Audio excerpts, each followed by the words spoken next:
সবাইকে আমাদের আসামে খেলা দেওয়ার জন্য আমরা কেন জানি মানুষের রোগ থেকে মুক্ত হতে পারছে না। ছাত্র জনতার অভ্যুত্থানের মধ্য দিয়ে যে সকল দল পাথর আমাদের বুক থেকে আমরা সরাতে পারলাম, আমরা বিজয় উৎসব করলাম। আজকে বিজয়ের মাসে আরো বেশি করে বিজয় করার কথা আছে, সে নিয়ে আনন্দ করার কথা।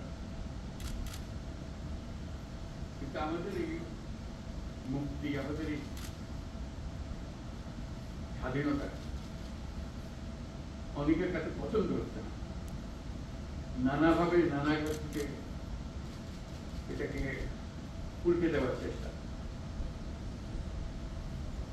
এই 5ই অগাস্টের পর থেকে কত রকম ভাবে এটা এসেছে আপনারা আমার সাথে অনেক ভালো জানেন, বাস্তবের পরিপ্রেক্ষিতে সেগুলো দেখেছেন।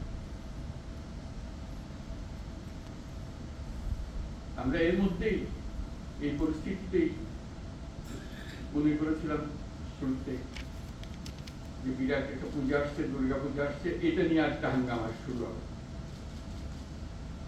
তো সেখানেও আমরা ঐক্যের আহ্বান জানিয়েছিলাম, আপনারা সবাই ঐক্যের মধ্যে শরীক হয়েছিলেন। সারা দেশ জুড়ে খুব শান্তিপূর্ণভাবে পূজা পালিত হয়েছিল, আমরা সবাই উপস্থিত ছিলাম। সারা দেশ পূজার আনন্দে শরীক হয়েছে।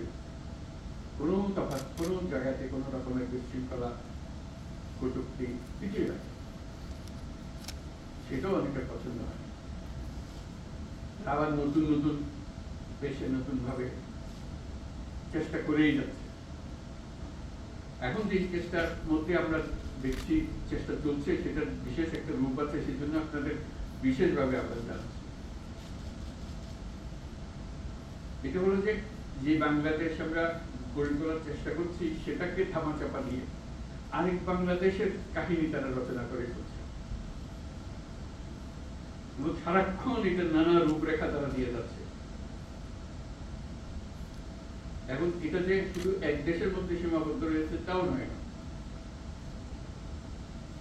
বিশেষ বিশেষ বড় বড় দেশের মধ্যে এটা ছড়িয়ে গেছে। যেহেতু আমাদের এই শাখা বিরাট অভ্যুত্থান যার পছন্দ হয়নি, যাদের পছন্দ হয়নি, তারা মুছে দিতে চায়, আড়াল করতে চায়, এটাকে নতুন ভঙ্গিতে দুনিয়ার সামনে পেশ করতে চায়। আমাদের এখানে একটা ভয়ঙ্কর কাণ্ড হয়ে গিয়েছে, সেই ভয়ঙ্কর কাণ্ড থেকে আমাদেরকে রক্ষা করতে হবে, তারা রক্ষার জন্য এগিয়ে আসতে চায় আমাদের। তো সেটা মিথ্যা প্রমাণ করা এবং বাস্তবকে সেখানে প্রতিষ্ঠিত করা, সেটার জন্য আমাদের সবাই একজোট হতে হবে। কারণ এখানে কোনো বিশেষ রাজনৈতিক মতবাদের বিষয় না, জাতি হিসেবে আমাদের অস্তিত্বের বিষয়। আমরা যে মুক্ত স্বাধীন বাংলাদেশ তৈরি করলাম এই অভ্যুত্থানের মাধ্যমে, সেটাকে তারা মুছে দিতে চায়, তারা আগেরটাতে ফিরে যেতে চায়। মুখে বলছেন আগেরটা, কিন্তু ভঙ্গি হলো যে আগেরটা ভালো ছিল। এবার আগেরটা কিভাবে তারা নিয়ে আসবে, সেই নানা দিক থেকে তাদের চলছে। তারা একটা কাল্পনিক বাংলাদেশ তৈরি করে রাখছে দুনিয়ার সামনে।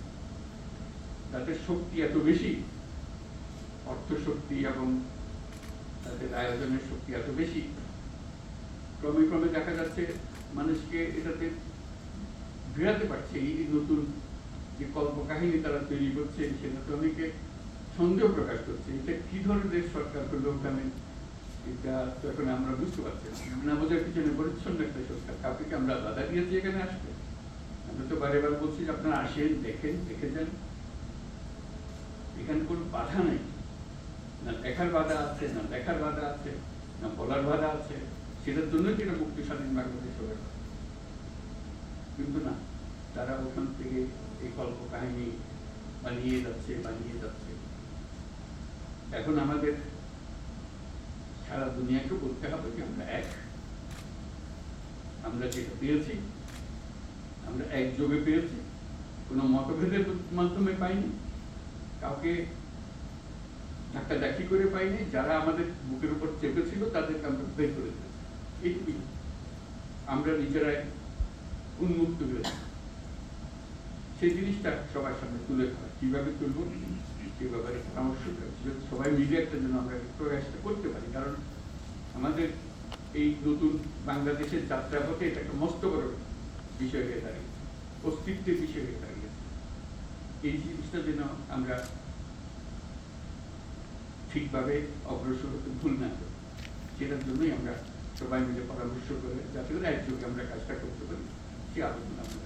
আপনারা নিজেরা এটা খুব ভালো করে বোঝেন, আমার বোঝানোর দরকার ছিল না, তবু শুরুতে কিছু বলার দরকার, আমি তো বললাম। আপনাদের মনের ভেতরে এগুলো স্পষ্টভাবে জেগে আছে, সেটা সবার সামনে একত্র হয়ে বললে আমাদের শক্তি, সমবেত শক্তিটা আসবে। সেই সমবেত শক্তিটার জন্য আমরা আজকে অপেক্ষা। সবাইকে ধন্যবাদ।